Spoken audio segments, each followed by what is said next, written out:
সকাল ৯টার আগেই দল বেঁধে বিদ্যালয়ে আসছে শিক্ষার্থীরা। একই সঙ্গে কর্মস্থলে ছুটে আসছেন শিক্ষকরাও। এসেই হাজিরা খাতায় স্বাক্ষর দিচ্ছেন তারা। পরে শুরু হয় শ্রেণীতে পাঠদান। এই দৃশ্য মাদারীপুর শহরের পুলিশ লাইন্স সরকারি প্রাথমিক বিদ্যালয়ের।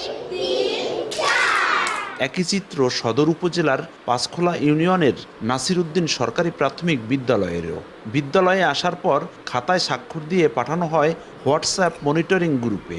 কে কখন আসছে নির্ধারিত সময় উল্লেখ থাকছে এই হাজিরা খাতায়। পরে তা মনিটরিং করছেন শিক্ষা কর্মকর্তারা।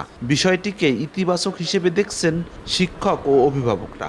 অন্তত 1 ঘন্টা আধা ঘন্টা আগেই স্যার ম্যাডামরা সবাই উপস্থিত থাকে। আগে স্কুলে আসলে তালা থাকতো, বাচ্চারা বৃষ্টিতে অনেক সময় ভেজতো, এখন আর ওইটা হয় না। এখন ম্যাডামরা ঠিক টাইমে আসে। হোয়াটসঅ্যাপ গ্রুপ চালু হওয়ার পরে আমাদের স্কুল আগের চেয়ে ভালোভাবে চলতেছে। 80% ছিল, এখন সেখানে 92-98% ইনশাল্লাহ হয়ে গেছে। প্রধান শিক্ষকরা বলছেন, হোয়াটসঅ্যাপ মনিটর গ্রুপ চালু হওয়ায় যথাসময়ে বিদ্যালয়ে উপস্থিত হচ্ছেন শিক্ষকরা। এতে শিক্ষকের দায়িত্ব বাড়ছে শিক্ষার গুণগত মানও। মাদারীপুরে 100% নিশ্চিত হয়েছে যে শিক্ষকরা 9টার পূর্বে স্কুলে আসেন। কেউ যদি ব্যক্তিগতভাবে আপনার ব্যর্থ হয় ওই যথাসময় আসার, তবে তার দায় দায়িত্ব তার। এই পদ্ধতিতে 9টার আগেই শিক্ষকদের হাজিরা প্রায় 100% নিশ্চিত করতে পেরেছে জেলা প্রাথমিক শিক্ষা অফিস। আর শিক্ষার্থীদের উপস্থিতি গড়ে 92% হয়েছে। নজরে এলে সারা দেশেই এই পদ্ধতি চালুর নির্দেশ দেন প্রধানমন্ত্রী তারেক রহমান। বিষয়টিতে খুশি উদ্যোক্তারা।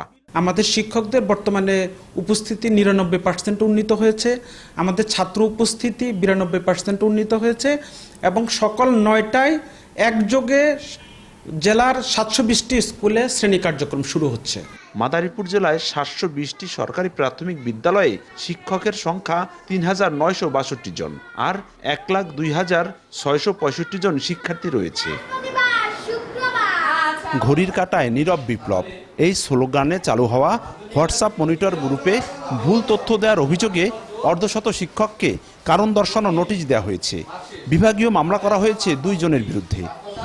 এটি 100% চালুর লক্ষ্যে আরও কঠোর অবস্থানে যাওয়ার কথা বলছে জেলা শিক্ষা অফিস। সঞ্জয় কর্মকার, অভিজিৎ, সময় সংবাদ, মাদারীপুর।